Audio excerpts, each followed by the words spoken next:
Close up हास्य सम्राट. Break नंतर पुन्हा एकदा सगळ्यांचं स्वागत आहे हास्य किचन मध्ये, ज्याचं नाव आहे क्लोजअप. आता हसा मराठीत. आता येतोय आपला पुढचा शेफ. तो कसा आहे बरं का, असं थोडंसं नाजूकच रेसिपी असते त्याची. म्हणजे वेगवेगळ्या विषयाचं तो काय करतो, दही घेतो, त्याला असं छानपैकी तसा असा चक्का बनवतो आणि त्याच्या श्रीखंडावर तो काय करतो तर पंचलाईनच्या चारोळ्या पेरतो. येतो आहे सांगलीचा तुमचा आमचा आवडता अजित कुमार कोष्टी.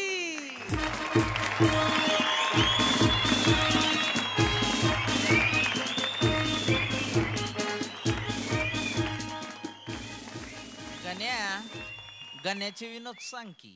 ते शाळेतले निबंध ते पण फार धमाल आणली होती त्यांनी. एखादा निबंध पण चालेल. गण्या आमचं शाळेतलं दोस्त आहे. आम्ही 7वीला होतो एकदा काका. म्हणजे तसे प्रत्येक जणच कधीतरी 7वीला असतात खरं. तर आम्ही 7वीला होतो आणि आम्हाला मास्तरने इंग्लिश विषय दिलता निबंध लिहा म्हणून. आता आम्हाला मराठी ना आणि हे म्हणते इंग्लिश निबंध लिहा. बघा हे पण ना सकाळी आलो ना गणेशपुरी साहेब सकाळी असं येणार, आम्हाला म्हणणार निबंध लिहा. मग आम्ही असं लिहित बसणार, म्हणणार लिहा माय फ्रेंड. मग आम्ही आपलं दुसऱ्याचं ह्याचं त्याचं बघत असं लिहिणार. हे आम्हाला विषय सांगणार आणि जाणार. मधल्या सुट्टीत म्हणणार झालं का रे, आम्ही म्हणणार जराच राहिलंय. हे सगळा दिवस ह्याच्यातच काढायचं. मग आम्ही घरात गेलो की नाही, असं गावात कुणाला इंग्लिश येते बघून त्याच्याकडनं असं लिहून घेणार. I have. आम्हाला इंग्लिश येते बाय, आम्ही मराठीतच लिहिणार आय हॅव. आम्ही म्हणणार त्याला दाखवायचंच नाही, नुसतंच वाचून दाखवायचं. दुसऱ्या दिवशी आम्ही बसलो होतो काका असं, आणि हे आलं आणि म्हणलं लिहा माय फादर. गण्या म्हटलं ना का काल सांगितलंय माय फ्रेंड, आज म्हणते माय फादर. मी म्हटलं गण्या लका आज मी ह्याच्यातच दिवस काढते म्हटले, याला सोडायचं नाही म्हटलं. आज फ्रेंड लिहिलंयस का नाही बस म्हटलं, आणि घाल की म्हटलं तिथं फादर. त्यानं बी असं फ्रेंड काढलं, फादर घातलं आणि वाचून दाखवलं. संकटात उपयोगी पडतो तोच खरा दोस्त, हे पहिलंच वाक्य गण्यानं मारलं. That father is good which is coming in trouble.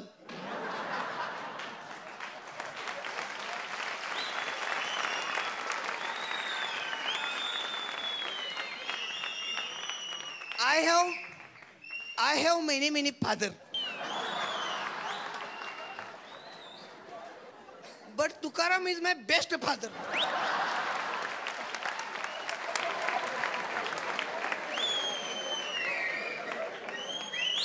I like Tukaram,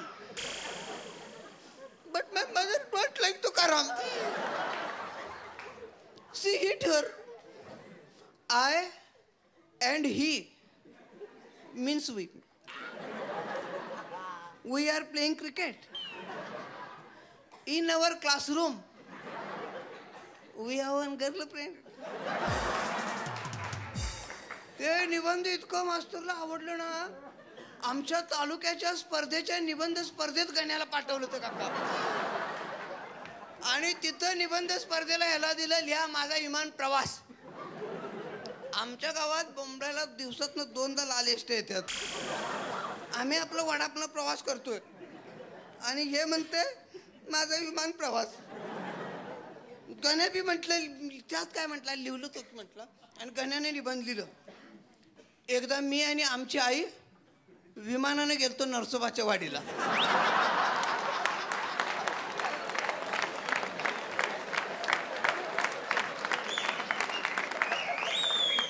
विमानाच्या स्टँडवर गेल्यावर विमानाचा ड्रायव्हर म्हटला चला वाडी वाडी कोण आहे का वाडी वाडी वाडी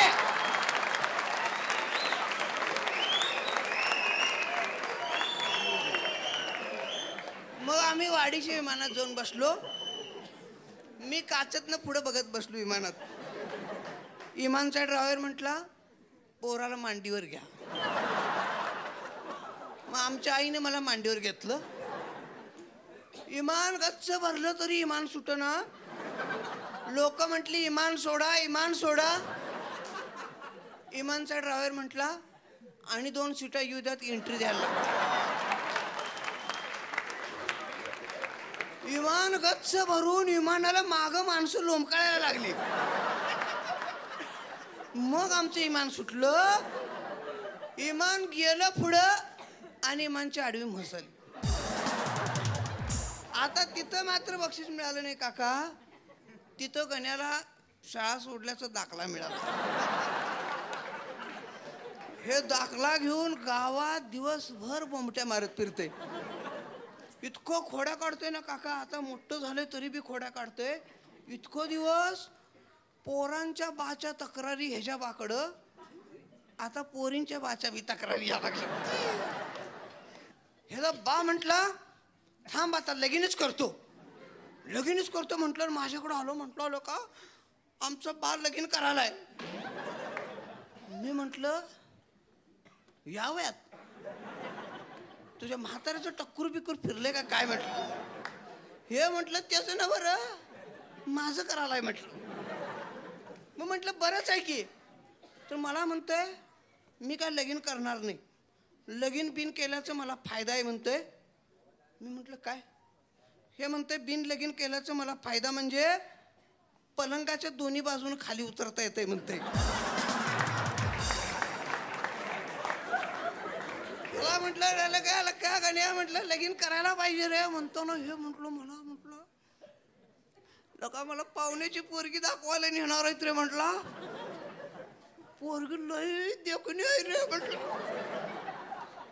ह्या गण्यानं लई भारी म्हणून तोंडाचा चंबू केला की माझ्या तोंडाला पाणी सुटायचं. मग आम्ही काका गण्याला ना पोरगी बघायला गेलतो. असं पोरगी बघायला गेलोय आणि पोरगी अशी डोक्यावरनं पदर पाक इथपर्यंत. आणि पोरीचं बा म्हणतोय आम्हाला पोरगी नीट बघून घ्या. आता झोपून बघितलं तरी तोंड दिसेना.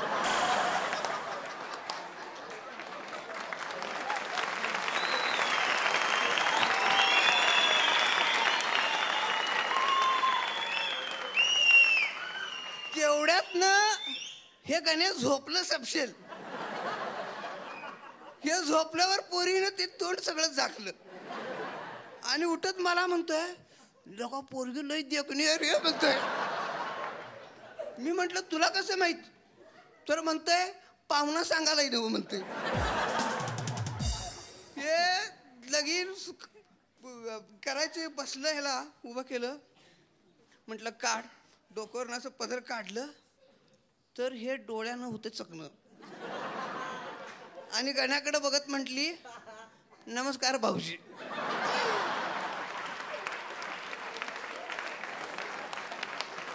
गण्या म्हटलं भाऊजी. पोरीचा बा म्हटला अहो तुमच्याकडेच बघायला तुमच्याकडे बघायला नाही ती तुमच्या दोस्ताकडे बघायला म्हटलं. हे जरा डोळ्यानं आहे आणि कानानं पण जरा प्रॉब्लेम आहे म्हटलं. मला म्हटलं गण्या लेका म्हटलं लोका हे कानानं बी किवंड आहे. मी म्हटलं लेका असू दे की तू 7वी नापास तुला कोण हेमा मालिनी लगीन करणार आहे म्हटलं. पोरगीला काय विचारायचं आहे का म्हणता रे. हे म्हणतंय नाव. ह्यानं ऐकलं गाव. नाव म्हणताना हे म्हटलं तासगाव. गण्या मला म्हणतो नाव तासगाव. गाव. ह्यानं ऐकलं नाव. हे म्हटलं गाव गंगूबाई. म्हटलं गण्या मज्जा आहे बाबा म्हटलं तुझी. हे संसार तर एवढं मजेत करते ना. हे कवा कवा लग्नात उखाणा बी घेतोय. शेंगाची पेंड म्हशीला चारली शेंगाची पेंड म्हशीला चारली आणि गंगेशी लग्न करून आम्ही झक मारली.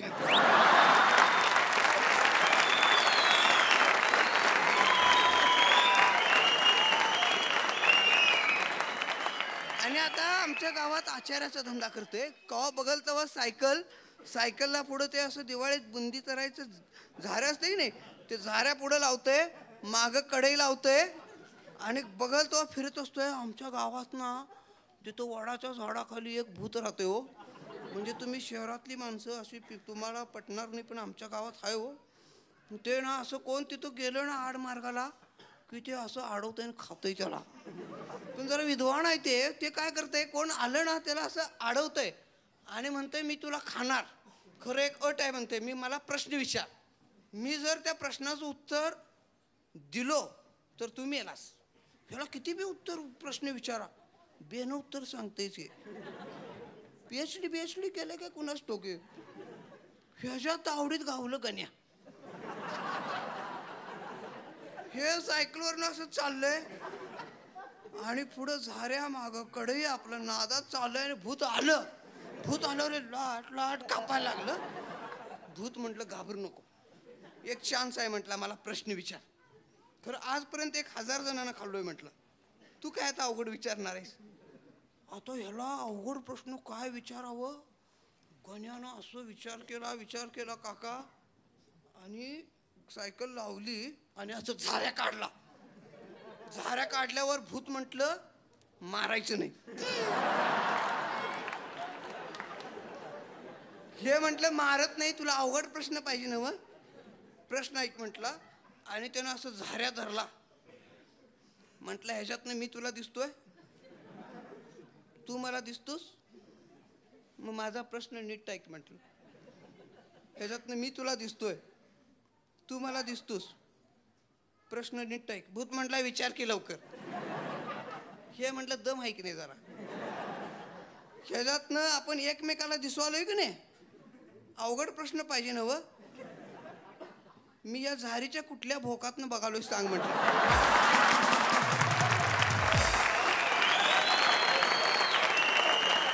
टाईप करा HS स्पेस 05 आणि पाठवा 57575.